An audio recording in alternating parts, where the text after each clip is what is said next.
Good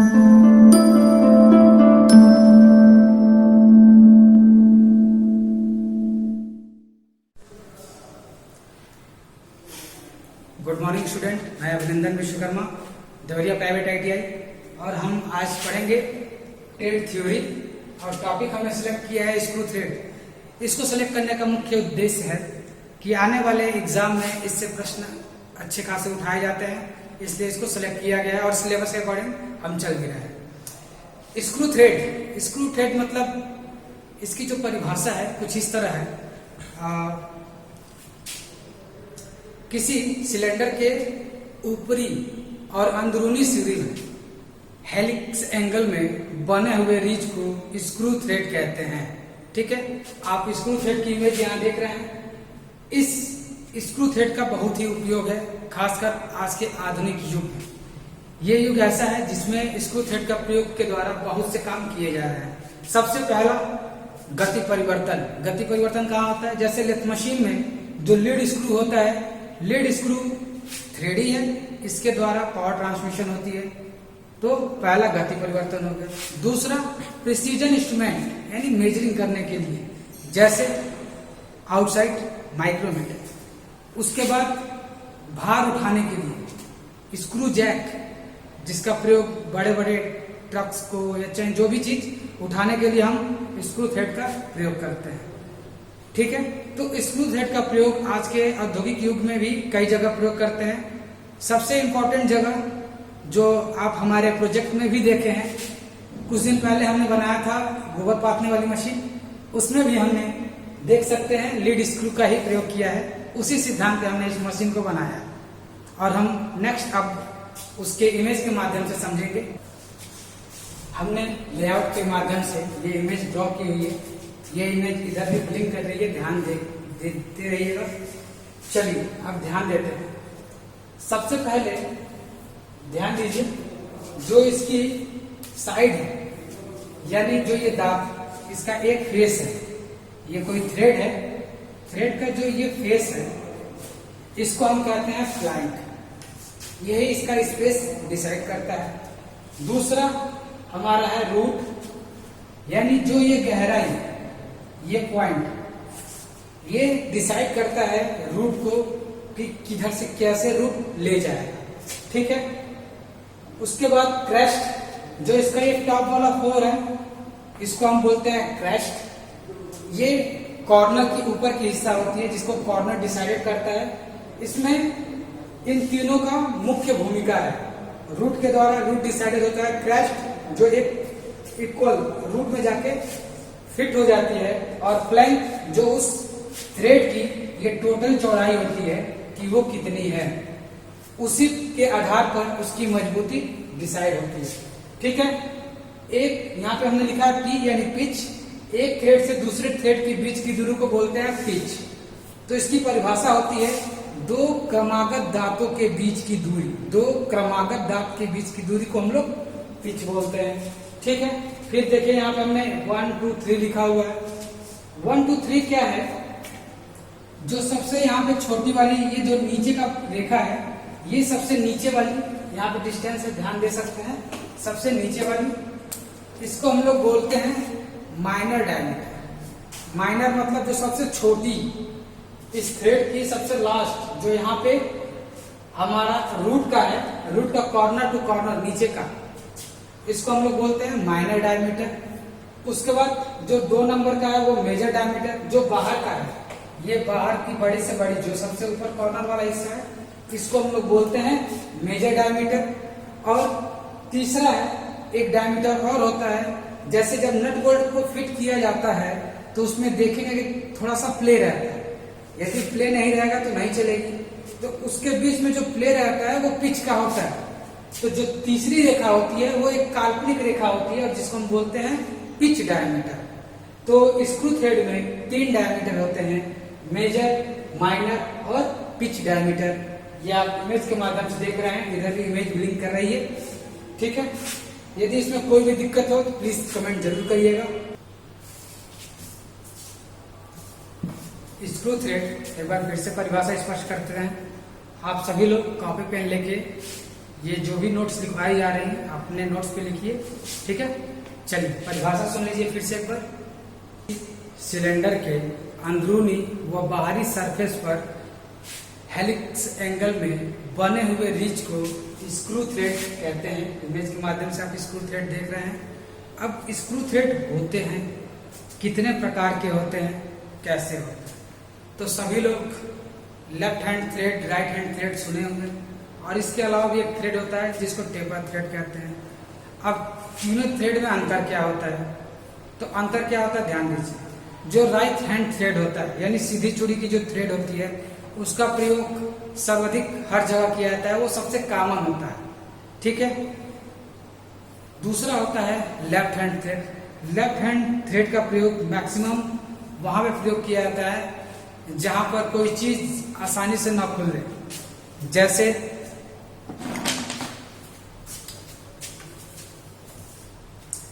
मेरे हाथ में एक मार्कर है। जनरली इस मार्कर में जो थ्रेड यूज किया जाता है वो लेफ्ट हैंड साइड थ्रेड होता है, इसमें राइट हैंड थ्रेड नहीं होता है। यदि राइट हैंड थ्रेड कसेंगे, खोलने का प्रयास करेंगे तो ये टाइट होगा, और टाइट करने का प्रयास करेंगे तो खुलेगा, ठीक है। और सबसे लास्ट में जो होता है टेपर थ्रेड। टेपर थ्रेड का प्रयोग स्पेशल पर्पस के लिए किया जाता है जहां पर कोई चीज लॉकिंग करनी हो।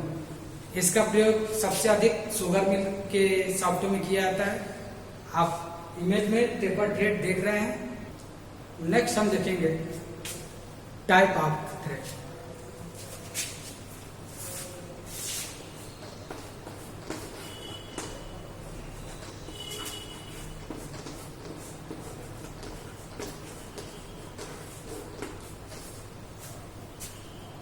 टाइप्स ऑफ थ्रेड मुख्यतः दो तरह से डिवाइडेड किया गया है, जिसमें पहला है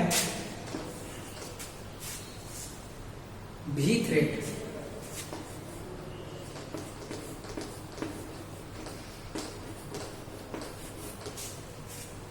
और दूसरा है square and square modified thread, और दूसरा है स्क्वायर मॉडिफाइड थ्रेड।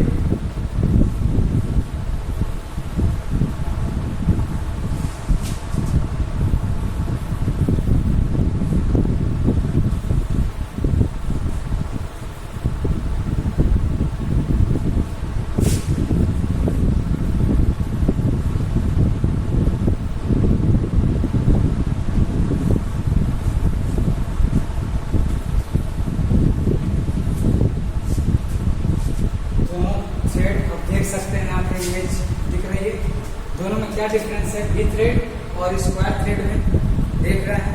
अब वी थ्रेड कितने तरह की होती है ये हम आपको, वी थ्रेड है और कुछ वी थ्रेड्स के नाम यहाँ लिखे गए हैं, और इन सभी का प्रयोग आज के औद्योगिक युग में किया जाएगा। सबसे पहले बीए थ्रेड यानी ब्रिटिश एसोसिएशन थ्रेड, जो इसका एंगल होता है 47 डिग्री होता है, और जो ये सारे थ्रेड होते हैं वो सब में पिच की डेप्थ पे डिपेंड करता है। कार्य के आधार पे सबको स्पेशली डिजाइन किया जाता है। तो बीए जो थ्रेड होता है वो आपका 47 डिग्री होता है। इमेज के माध्यम से देख रहे हैं पूरी तरह से, और हम सभी प्रशिक्षुत कहेंगे कि वो इसके नोट्स बनाते चले। दूसरा है बीएसपी थ्रेड यानी ब्रिटिश स्टैंडर्ड पाइप थ्रेड। इसका स्पेशली प्रयोग पाइप के ऊपर थ्रेड काटने के लिए किया जाता है, और ये 55 डिग्री का होता है। नेक्स्ट है बीएसएफ थ्रेड। जो बीएसएफ होता है ब्रिटिश स्टैंडर्ड फाइन थ्रेड, ये भी 60 डिग्री का होता है, और इसका प्रयोग स्पेशली कार्य जहाँ वाइब्रेशन अधिक होता है वहाँ पर प्रयोग करते हैं। इमेज के माध्यम से आप देख रहे हैं।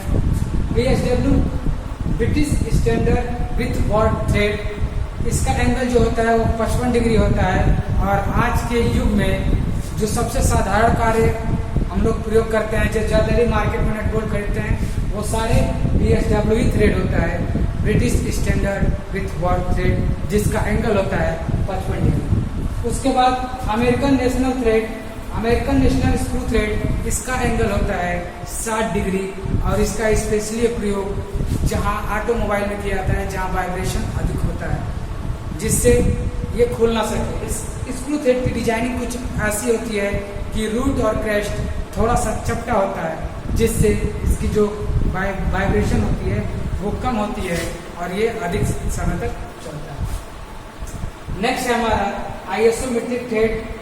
ये भी 60 डिग्री का होता है। इंडियन स्टैंडर्ड हमारे यहाँ के मानक के अनुसार इसी स्क्रू थ्रेड का सबसे अधिक प्रयोग किया जाता है।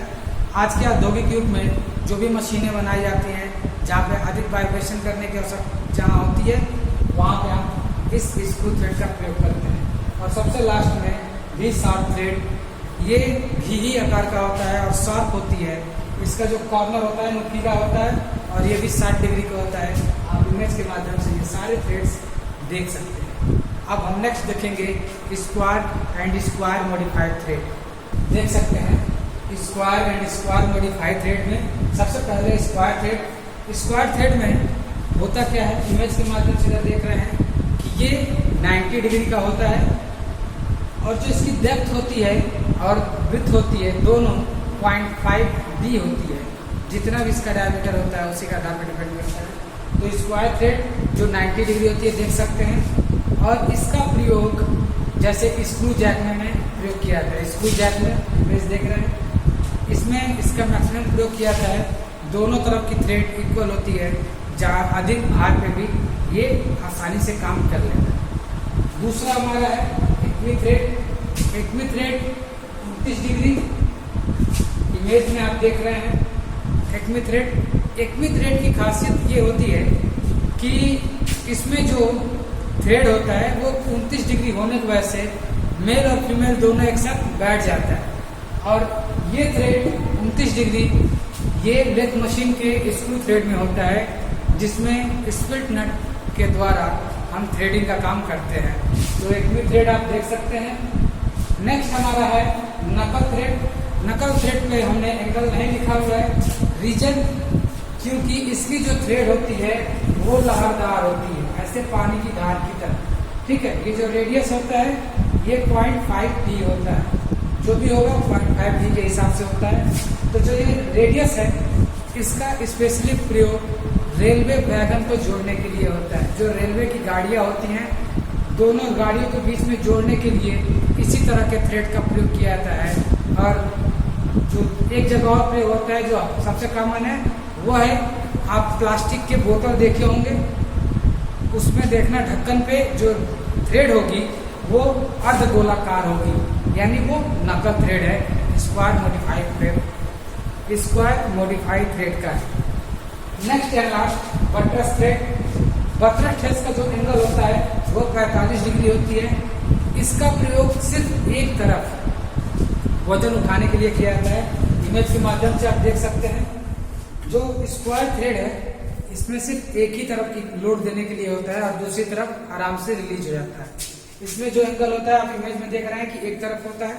इसकी स्पेशली प्रयोग हम एक तरफ ही लोड देने के लिए करते हैं और इस तरह का स्क्रू थ्रेड का प्रयोग आप क्विक रिलीज वाइज में देख सकते हैं।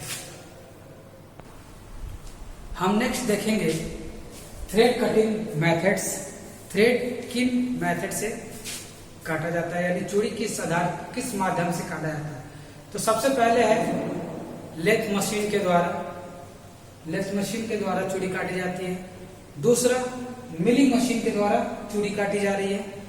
तीसरा डाई द्वारा चूड़ी काटा जाता है, डाई द्वारा। चौथा टैप द्वारा चूड़ी काटी जा रही है। और नेक्स्ट है फार्म थ्रेडिंग द्वारा। ये गियर थ्रेड कटिंग मेथड है जिनके द्वारा चूड़ी काटी जाती है। और इन सारे मेथड को छोड़ के हम लोग अब जो मेरा नेक्स्ट टॉपिक होगा वो होगा टैप। टैप के द्वारा थ्रेडिंग कैसे की जाती है, क्या प्रक्रिया होता है, ये आप डिस्कस करेंगे। देख रहे हैं टैप, इमेज भी आप यहाँ देख रहे हैं टैप की। टैप होता क्या है? टैप एक प्रकार का कटिंग टूल है जिसके द्वारा किसी भी गोल सुराख में चूड़ी काटने के लिए किया जाता है। तो जो चूड़ी काटने की प्रक्रिया है इसको हम लोग बोलते हैं टैपिंग। जो कार्य होती है उसको बोलते हैं टैपिंग ऑपरेशन। टैपिंग ऑपरेशन करने से पहले हमको क्या करना पड़ता है? ड्रिलिंग करना पड़ता है, रिमिंग करना पड़ता है और उसके बाद टैपिंग करनी पड़ती है। ठीक है।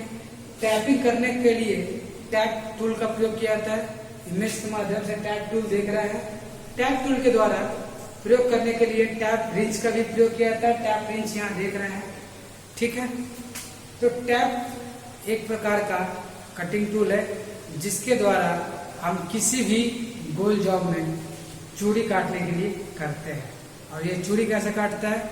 Internal threads only, internal threads के लिए इसका प्रयोग किया जाता है। अब हम टैप के मुख्य पार्ट्स देखेंगे। आप इमेज के माध्यम से ये देख रहे हैं टैप के जो मुख्य पार्ट्स कौन कौन से। तो सबसे ऊपर वाला हिस्से को बोलते हैं हम लोग टैंक। टैंक जो होता है ये स्क्वायर आकृति का होता है और इसका प्रयोग टैप रिंच के द्वारा किया जाता है। इसके बीच का हिस्सा है सैंक। सैंक पे जिस कंपनी का ये प्रोडक्ट है उसका नाम, इस पर इसकी साइज और इसका मटेरियल लिखा रहता है। जो कटिंग टिप है यहाँ पे, इनको हम बोलते हैं बॉडी। ये बॉडी का पूरा हिस्सा हुआ है। इसमें थ्रेड बने हुए होते हैं पहले से मशीनिंग के द्वारा और इन्हीं के द्वारा चूड़ी काटा जाता है। इसके बीच में 4 खाने होते हैं। 4 खानों को हम लोग फ्लूट्स बोलते हैं। फ्लूट्स के माध्यम से ही कूलिंग की जाती है और जो चिप्स कटते हैं वो इजीली नीचे की तरफ चले जाते हैं, ठीक है। अब हम टैप के मुख्य पार्ट्स देखेंगे। सॉरी, टैप का मटेरियल देख लेते हैं।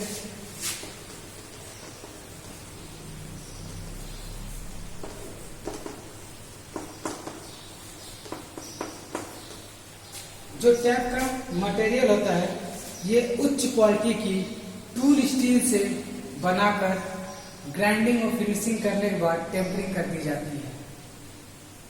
इसका अत्यधिक प्रयोग चूड़ी का कर्तन में ही किया जाता है। आप टैप की इमेज देख रहे हैं। अब टैप कितने प्रकार के होते हैं ये आपको बताते हैं।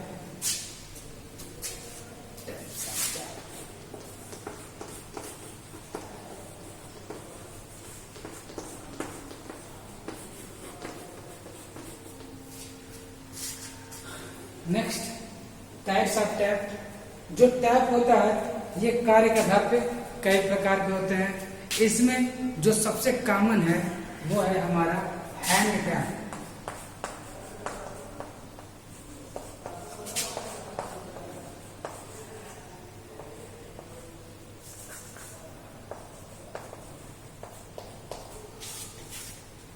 हैंड टैप सबसे कॉमन होता है।